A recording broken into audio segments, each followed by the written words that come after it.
Hi guys, welcome back to my channel For Your Heart and Home. My name is Dee Dee. Welcome into my kitchen and thank you for spending this time with me today. Today I have a full day of cooking to share with you. If you're interested, check the description box for all the linked recipes. So let's jump right into it. In this first clip, I am sharing what we will be having for dinner. We are having a Jamaican-style stew peas and rice. This will be made with kidney beans, which I am going to be making in my Dutch oven. I'm going to cook the beans until they're fork tender. Then I will be adding seasoned chicken to the pot. I will allow that to stew over several hours, after which I will be pairing that with some rice. In this next clip, I'm showing you the makings of a Dutch oven loaf. I knew I'd be cooking a lot today and I wanted to save some time, so I went ahead and started my bread machine with my regular sandwich loaf, which I will be baking off in my Dutch oven. And this is me in the second stage of making this loaf. My bread machine has already kneaded the dough, proofed the dough, and I have put it in a separate bowl to do another rise. So now this loaf is ready for my preheated Dutch oven. I'm just shaping it lightly and will transfer this to my Dutch oven in a few minutes. If you watched my previous video, you'll remember that I tried doing this before and my loaf overproofed. So this time I was sure to keep an eye on it so that that wouldn't happen again. After the bread machine was finished, I made sure to put my dough into a well-greased bowl and I used butter to grease my bowl. I'm just going to use a sharp knife to score the top of this loaf before transferring it to my Dutch oven. I was really excited about the outcome of this loaf. This was just my second time doing this and it came out really well, and I'm just proud of the efforts and the results of this one. If you have any tips on scoring, because this is still all new to me, feel free to drop a comment down in the comment section. Maybe you can send me a link to where I can learn how to score the bread properly. But for now, I'm using a sharp knife and it's working out fine. So I don't have any particular design in mind. I'm just making sure that I score the loaf, that it has enough room to vent as it bakes off in my oven. While I'm scoring, my Dutch oven was in my convection oven coming up to temperature. If you would like directions on how to make a Dutch oven loaf, feel free to visit the description box. I will have directions linked there so that you can do this as well. Once I'm satisfied with the design on top, I'm going to get my Dutch oven and I'm going to put it in the oven to bake off. I make bread products pretty frequently. Each week I try to have some kind of bread product on hand, and this is quickly becoming a staple. Next, I'm making some homemade ice cream that I will be pairing with an apple pie that I'll be making in a little while. Apple pie is something that my husband loves, and I make it during the holiday season.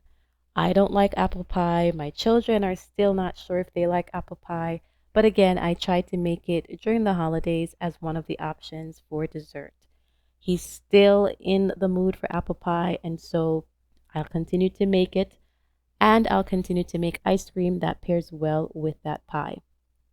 I am using my ice cream machine for this and following a simple recipe that came with the machine to make this vanilla ice cream. I will say that this vanilla ice cream is very creamy, and I add a little extra vanilla than that is called for in the recipe because we love that vanilla flavor. My ice cream machine takes about 25 minutes or so to churn the ice cream, and once it's finished churning after 25 minutes, you have to move it quickly to a freezer-safe container so that it does not continue to churn and turn back into a liquid. So you'll see me later on transferring it to a freezer-safe container and getting it into my freezer so that it can harden. Homemade ice cream is a staple for us. I really love that as long as I have the ingredients on hand, I can just get into the kitchen and make ice cream in a matter of minutes. Very simple, very easy to do.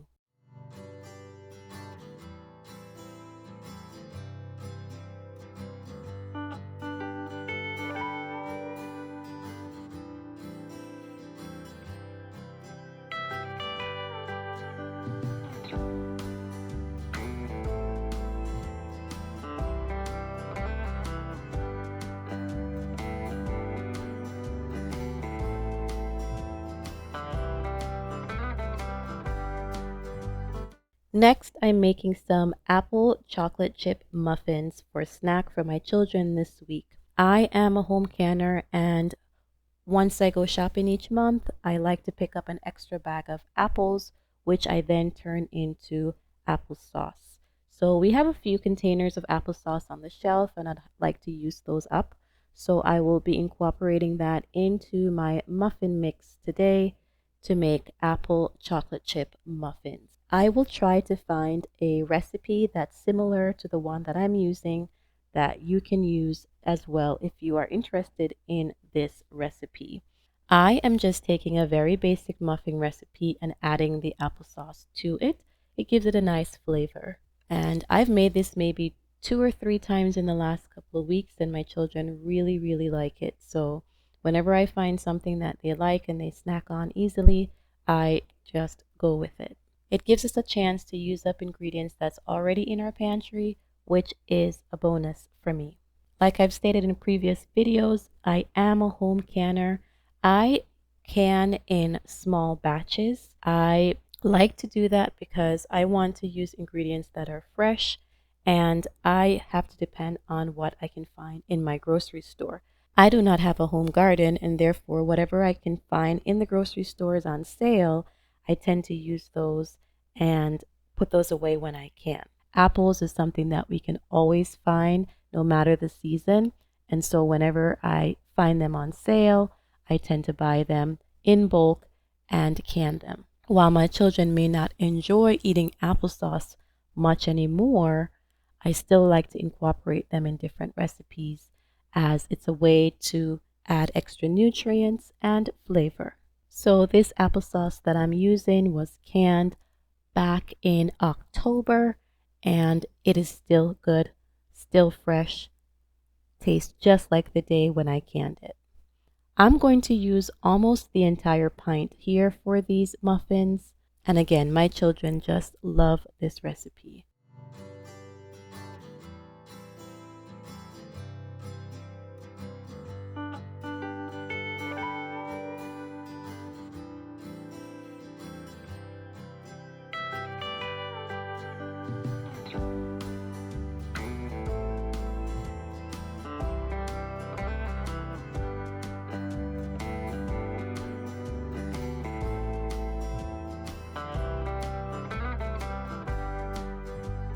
Now that I have my ingredients all mixed together, I'm going to fill my muffin cups.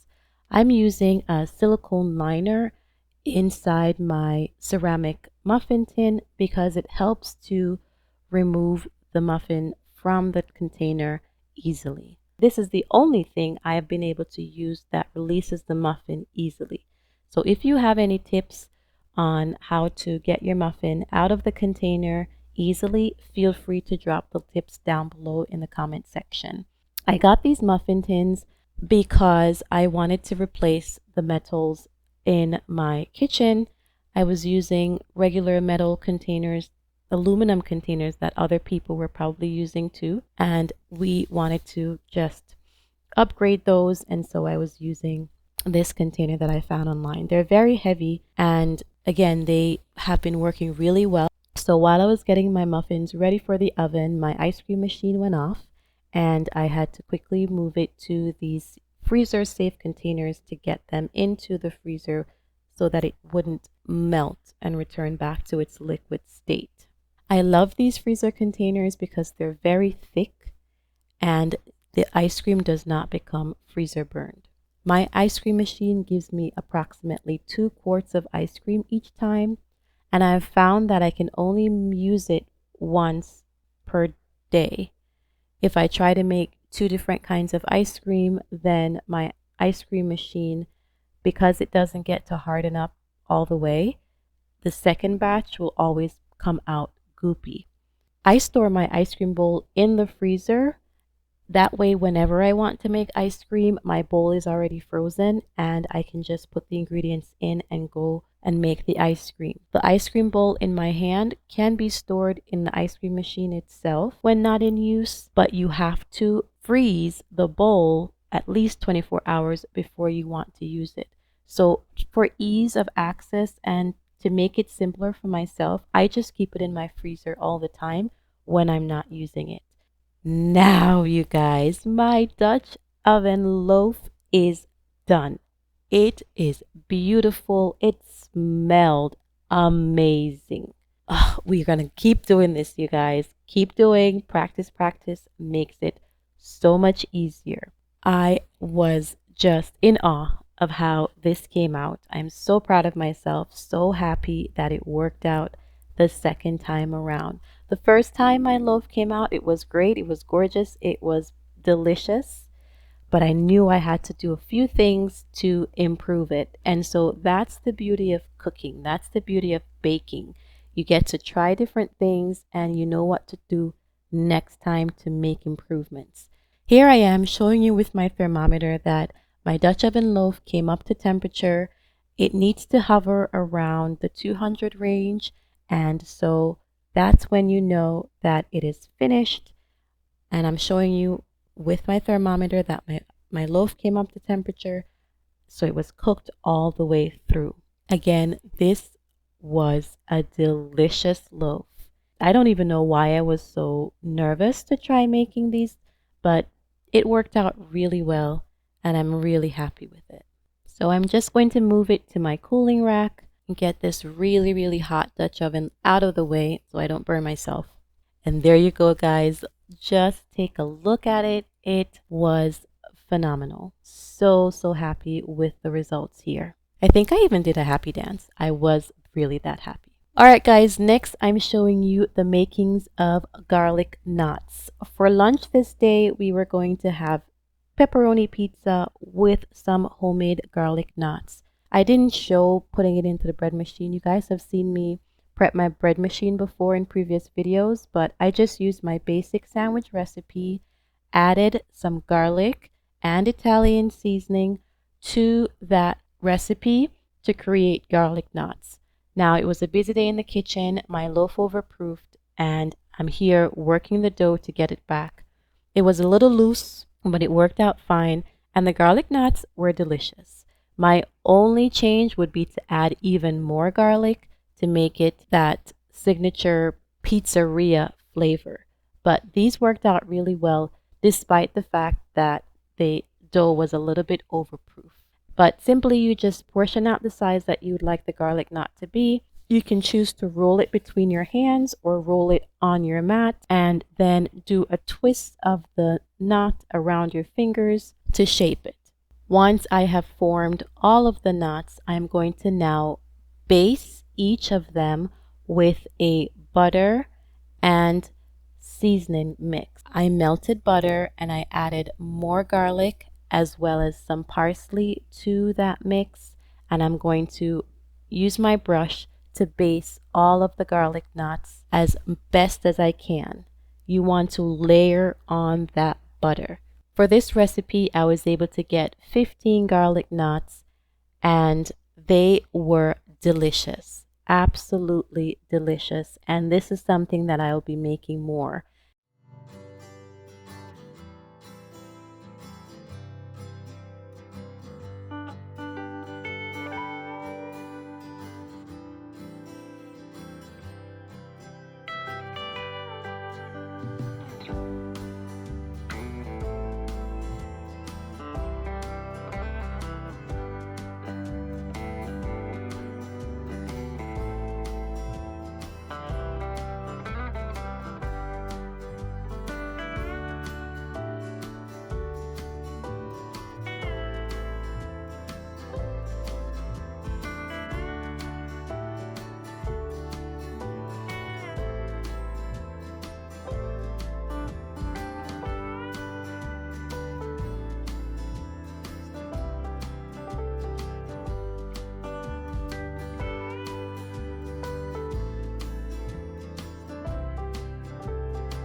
So while my garlic knots are in the oven, I'm getting my bread machine going to make the pizza dough. Pizza dough is something that I've made in my bread machine week after week for a long time. Pizza is usually a staple in our family. Once a week, we probably have some form of pizza. If it's not actual pizza, we'll use tortillas and pizza topping to make pizzadillas. So it's something that we eat quite a bit. And with the recipe that came with my bread machine, I split the dough into two parts to make two separate pizzas. Some people in our family like pizza with the sauce on it, and other people don't. So you'll see me making pizza with sauce and pizza without sauce. The pasta sauce or the pizza sauce that I'll be using in this recipe is a home canned sauce. Now, when I used to buy sauce from the grocery store, I didn't buy different kinds of sauce. I didn't buy marinara and then pizza sauce and then pasta sauce. I just bought one sauce and used it right across all the different recipes that I was using. So when I do home canning, I just make one sauce and we use the same sauce for pizza and the same sauce for pasta. So this was what I'll be using in my recipe today. So all I'm doing here is putting all the ingredients inside my bread machine, and this will knead the dough and get the dough ready for me to add the toppings. This recipe that I'm using came with my bread machine, and so that is what I'm using. That's what I've always used. I will try to find the recipe and I will link that in the description box for you if you're interested.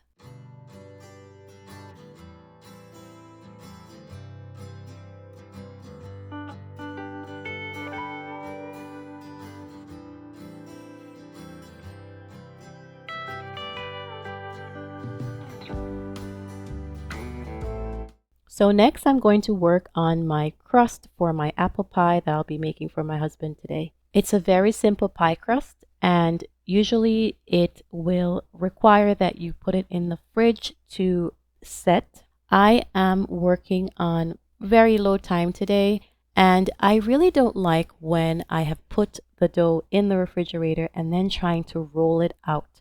It seems so much harder to do. So I will put this in the fridge for a short while, but not as long as the recipe calls for, to save myself the trouble of having to roll out cold dough. The recipe is very simple and it's one that I've used time and time again. I like when I can find a recipe and it's trusted and it works and I can just use that recipe over and over again. So I will link for you the one that I've been using for the last 3 or 4 years. Like I said before, I don't make pie on a regular basis. Really, only my husband enjoys eating pie. But when he gets into that pie phase, I usually make like several pies over several weeks. And this is a pie crust that was really, really come through for me. I actually intend to use this pie crust to make Pop-Tart type desserts for my children to try because they've never had that before. And I think that's something that they might enjoy. So here I have cut the butter up. You can use something else to incorporate the butter with the flour mix. I'm just going to use my hands. I'm going to use my hands to create breadcrumb-like textures with the flour and the butter together. And once I get that together, I'll be able to form the dough. For me, working with my hands is very relaxing, and so I really enjoy this process. So you'll see me working with my hands a lot. So now my dough is all ready. I'm going to put it in a zip top bag and put it in the refrigerator just for a short while before I roll it out and get it ready for my pie dish.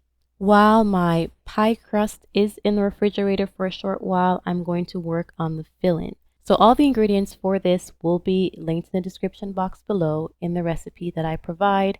And to make it simpler, I just layered everything into this mason jar. Doesn't that look beautiful? And I'm going to make it easier for me to just add everything together. I am thinking of making some more of these dry mix mason jar containers and having them ready on my pantry. One, for ease of for me, but also my children are getting older and they like to be in the kitchen. And I think having these pre-made mixes on the shelf will be one way to help them be more independent. Every day, one of them is responsible for being meal helper. They see it as a privilege and they want to be in the kitchen helping me. And so I'm thinking of making a lot of these mixes and putting them on the shelf so that they can be even more independent in the kitchen. I'm just melting the butter here that I'm going to be using for my filling. The dry mix that was in that mason jar container, I'm going to add it to the melted butter with a little bit of lemon juice. You could also use apple juice. And that is going to be coated over the apples to make the apple pie filling. So yes, I'm thinking of doing a series of dry mixes that I can keep on the shelf that my children can access and use to make a variety of things. If you're interested in seeing me put together some dry mixes, let me know in the comments below. So I just created the filling syrup on the stove and now I'm coating my apples with this. I will say, while I don't enjoy apple pie, the filling smells amazing and tastes great too. So when everything is well coated, I'm going to add that to my pie dish. Before I put my pie crust in, I'm going to go in with a generous layer of butter so that my pie will be nicely golden brown at the end. So I've pulled my pie crust from the refrigerator and I'm going to divide it into two parts. The recipe allows you to divide it in two parts so you can have the pie crust bottom and the pie crust on top. I'm going to roll this out as thinly as possible to cover my entire pie dish. So I did not grow up eating pie, and maybe that's why I'm not really a big fan of pie, but I really enjoy making them. So while I might not be enjoying this myself, I love that I can make it, and my husband said the crust was phenomenal, and I'm probably going to have to keep making this for a couple more weeks to come. Once the crust is at the thinness that I'm happy with, I'm going to roll it over my rolling pin and then gently put it into my pie dish. Now I'm still working on making these pies pretty, but I'm not focused on how pretty they look. I'm more focused on them turning out great and tasting phenomenally. Be sure to score your dough with a fork to give it an opportunity to breathe. Next, I'm going to fill my crust with my filling that I just made.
I think I should have left that off.